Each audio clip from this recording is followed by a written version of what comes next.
Hello बच्चों, मैं ऋषि sir और आज क्लास 10 साइंस का बायोलॉजी का चैप्टर कंट्रोल एंड कोऑर्डिनेशन लेके आया हूँ। तो इस चैप्टर में बच्चों हम लोग एग्जाम पॉइंट ऑफ व्यू से जो भी प्रीवियस ईयर्स क्वेश्चंस और इम्पोर्टेंट जितने भी टॉपिक होंगे एक बार बहुत कम टाइम में हम लोग उसको देखने का कोशिश करेंगे।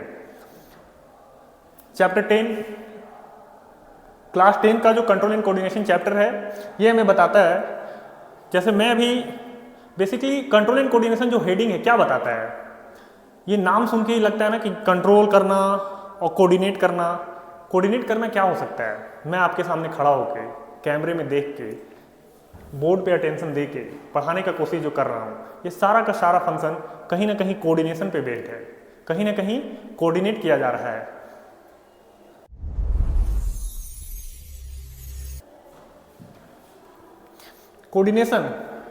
कोऑर्डिनेशन क्या बताता है हमें? Working together of the various organs of an organism to adjust various activities of a life. Working together of the various organs of an organism to adjust various activities of a life. Various organs, हमें पता है कि शरीर में अलग अलग organs है। Organs क्या होता है भाई? सबसे इंपॉर्टेंट समझने का यही चीज है, वेरियस ऑर्गन्स। तो ऑर्गन्स अलग अलग है, जैसे हमारे शरीर के अंदर लंग्स है, हार्ट है, किडनी है, हम लोग जो सांस ले रहे हैं तो अलग अलग ऑर्गन आपस में फंक्शन कर रहा है। नोज, लंग्स, जो यहाँ सांस का नली है, सब एक दूसरे से कोऑर्डिनेट कर रहा है। हम रनिंग करना चाह रहे हैं, ब्रेन एक अलग ऑर्गन है, पैर, लेग एक अलग ऑर्गन है, आपस में कहीं ना कहीं कोऑर्डिनेशन हो रहा है, तभी जाके फंक्शन कर पा रहे हैं। आगे क्या बोलता है? कंट्रोल एंड कोऑर्डिनेशन हमें क्या इंश्योर करता है? कंट्रोल एंड कोऑर्डिनेशन से हम क्या बेनिफिट लेते हैं, क्या हमें वो करने के लिए इंश्योर करता है? क्या बोलता है? Correct moment for each specific change stimulus. दूसरा बोलता है रॉन्ग और अननेसेसरी एक्शंस। रॉन्ग और अननेसेसरी एक्शंस को भी लेने से रोकता है हमें। कौन? Control and coordination. Correct moment for each specific change कहने का मतलब है कि हम अपना हाथ ऐसे कैंडल जल रहा था उसके ऊपर रखें, तो जैसे ही हमारे हाथ की स्किन को हीट महसूस हुआ तो उसका करेक्ट मोमेंट क्या होना चाहिए, उसका रिएक्शन क्या होना चाहिए? तो हमको अपना हाथ को वहां से फटाक से हटाना है। तो ये correct moment for each specific change stimulus, वो जो बाहर का इन्वायरमेंट था, जो हीट हमारे स्किन को मिला, उसको स्टिमुलस बोलते हैं। आगे उसको डिस्कस करेंगे बच्चों, वो अच्छे से लिख के नेक्स्ट स्लाइड में है। रॉन्ग और अननेसेसरी एक्शंस, ये भी लेने से हमें रोकता है। कैसे? हम रोड पे कहीं चल रहे थे और किसी ने आके पीछे से ऐसे कंधे पे हाथ रखा, ओ भाई साहब या ओ लड़का, भाई ये इस जगह जाने के लिए रास्ता किधर से है? तो हम लोग तो ऐसा नहीं करते हैं कि जैसे ही कोई पीछे टच किया ऐसे मुड़ के उसको मार दिए, नहीं, ऐसा नहीं करते हैं।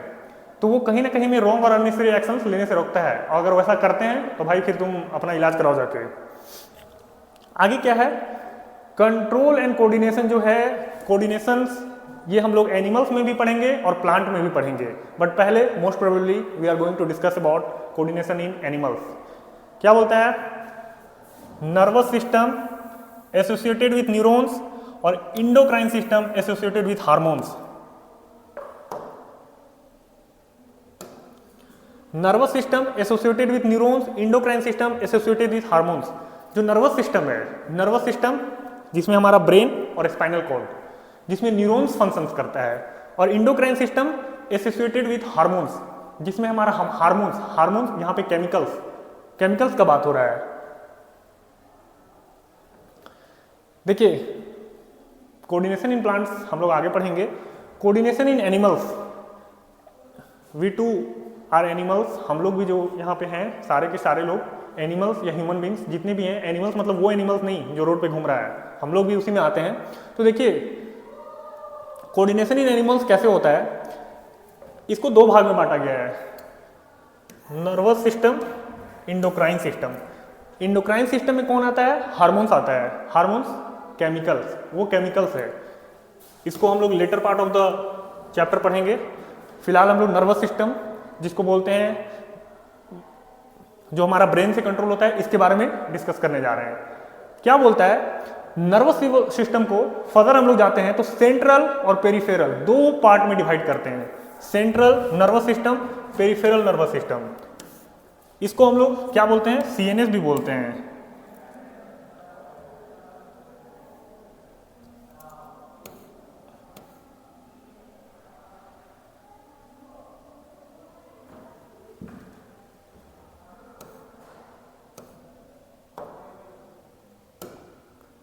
इसको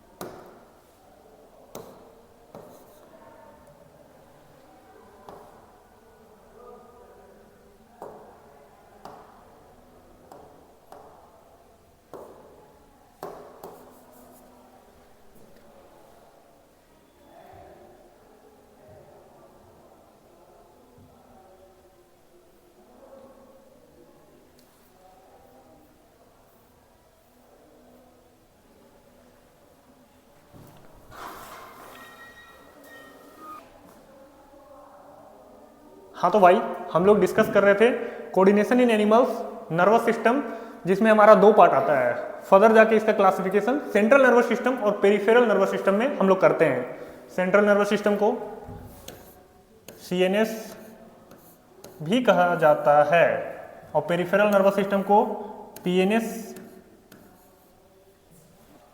peripheral nervous system, central nervous system.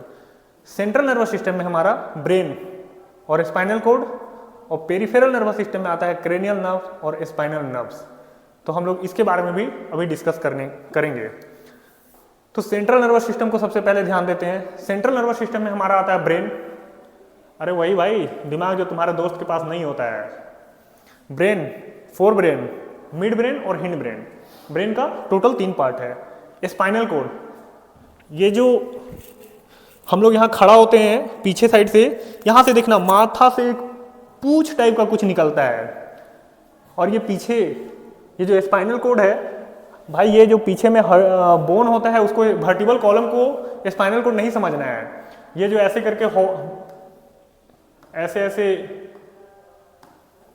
जो रहता है वो स्पाइनल कोड नहीं, वो वर्टिबल कॉलम है।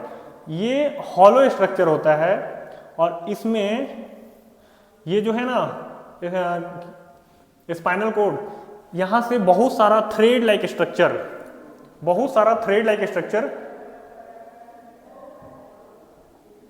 ऐसे अंदर से क्रॉस करता है। बहुत सारा थ्रेड लाइक स्ट्रक्चर अंदर से क्रॉस करता है, इसको बोलते हैं स्पाइनल कोड। आगे बात कर रहे हैं पेरिफेरल नर्वस सिस्टम, जिसमें आता है मेरा cranial.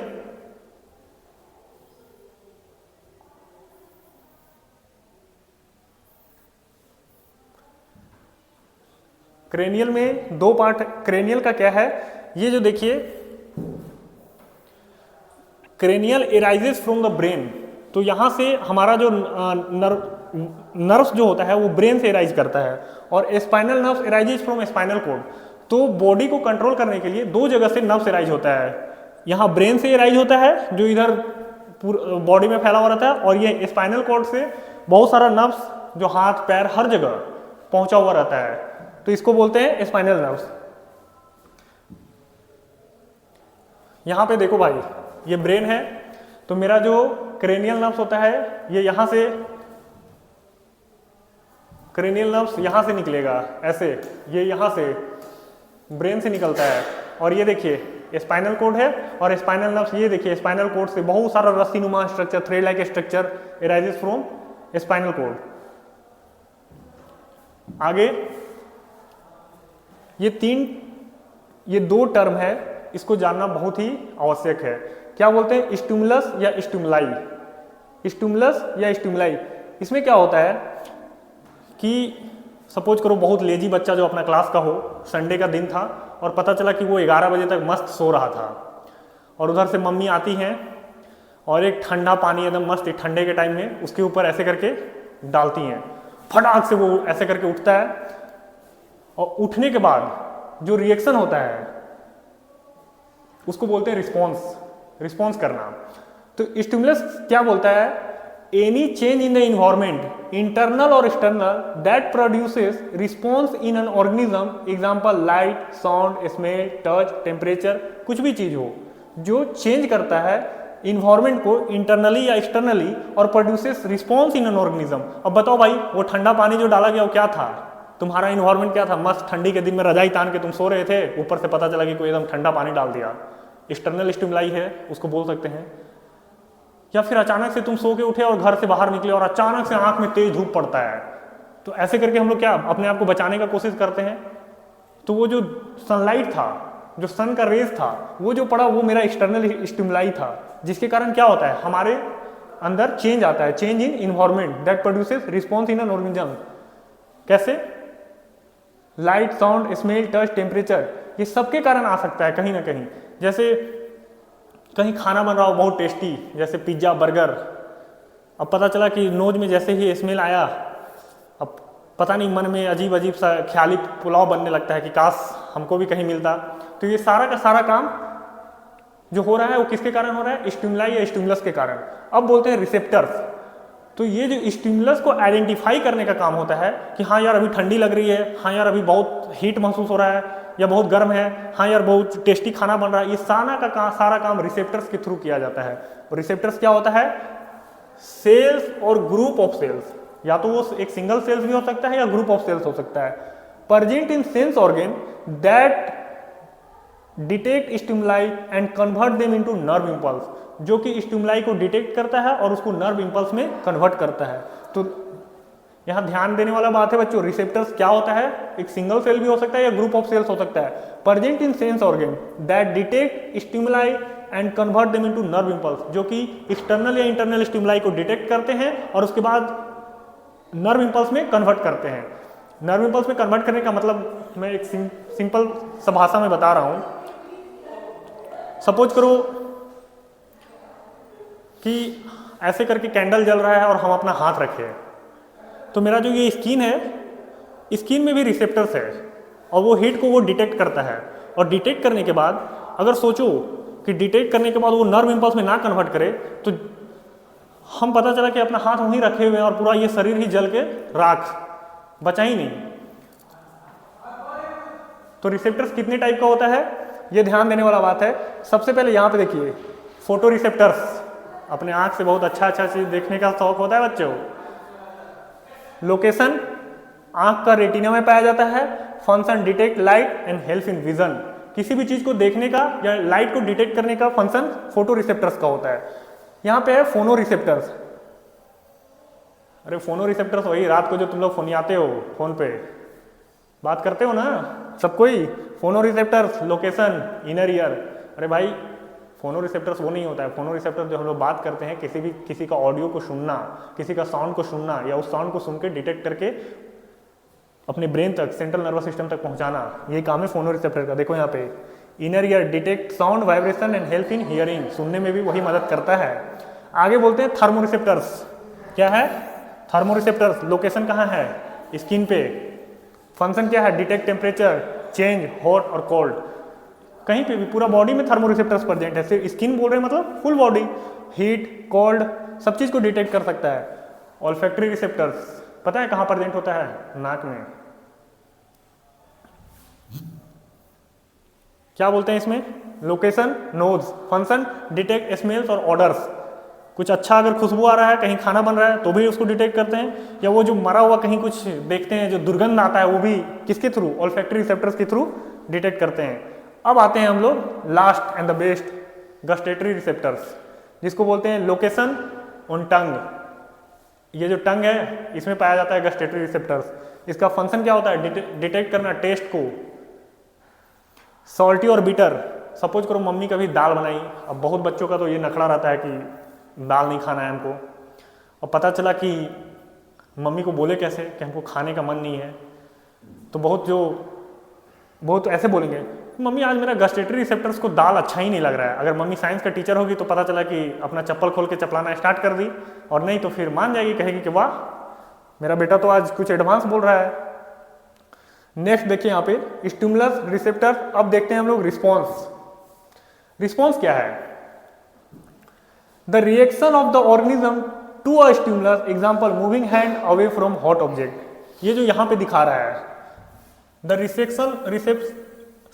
Reaction of the organism to a stimulus moving an hand away from hot object, क्या बोलता है? ये देखिए, इसको बोल सकते हैं हम एक तरह से स्टिमुलस का काम ये कर रहा है। हम अगर अपना हाथ उस पर रखे हुए हैं तो अगर रिसेप्टर वहां से डिटेक्ट करता है, उसको कहीं ना कहीं सेंट्रल तक प्रोसेस करके मैसेज नर्व इंपल्स के फॉर्म में पहुंचाता है और फिर वहां से रिस्पॉन्स करने का, एक्शन करने का आता है। नहीं तो सोचो कि अगर ये चीज नहीं आएगा तो हम लोग पता चला अपना हाथ रखे रखे ठंडी के टाइम में भाई बहुत लोग अलाव जला के अपना हाथ पैर सेकते हैं, पता चला कि सेकते ही रह गए। आगे क्या बोलता है, effector parts of the body that respond to impulses send by the nervous system converting them into action, example muscles and gland. अब बताओ इफेक्टर्स में क्या होता है कि हमें जैसे ही हॉट महसूस हुआ, हम उसे लेके नर्व इंपल्स के थ्रू वो मेरा ब्रेन तक गया, ब्रेन वहां से क्या करता है, डिटेक्ट करता है भाई ये चीज मेरे लिए हार्मफुल है, कहीं ना कहीं हमको इससे बचना चाहिए। तो क्या करते हैं हम लोग, अपना नर्व इंपल्स से फिर से वहां से मैसेज आता है, और मैसेज आता है तो ये पार्ट को हॉट महसूस हो रहा है, लेकिन ये पार्ट को अफेक्टर्स नहीं काम करता है। अफेक्टर्स यहाँ पे ऐसे करके हम कैंडल के सामने हाथ रखे हुए थे और जैसे ही जलन महसूस हुआ, जैसे ही लगा कि यार आग बहुत तेज है, तो वहां से जो अफेक्टर आया वो कहीं ना कहीं मसल्स में आया, मसल्स के पास आके अफेक्टर खत्म होता है, वो फटाक से मैसेज देता है भाई हाथ हटा नहीं तो हाथ जल जाएगा। तो ये बोलता है parts of the body that respond to impulses sent by the nervous system converting them into actions, example muscles and gland. आगे क्या बोलता है, इस स्लाइड को देख के ये जो डायग्राम दिया हुआ है ये हमें बताने के लिए बोल रहा है। यहाँ पे अगर पूछा जाए कि स्टिमुलस क्या है, तो यहाँ पे हम लोग बोल सकते हैं कि हीट एनर्जी,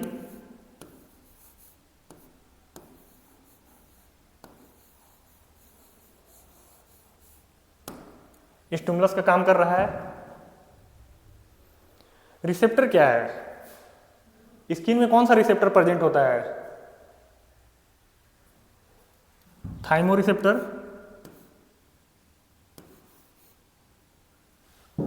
इफेक्टर क्या है, मसल्स ऑफ हैंड,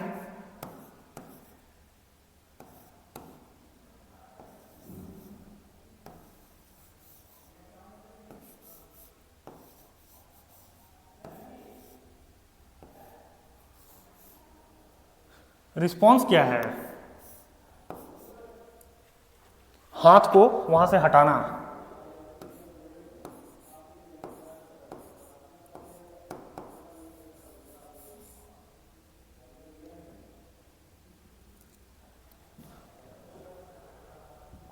रिस्पॉन्स बोल सकते हैं हम लोग रिमूवल ऑफ हैंड।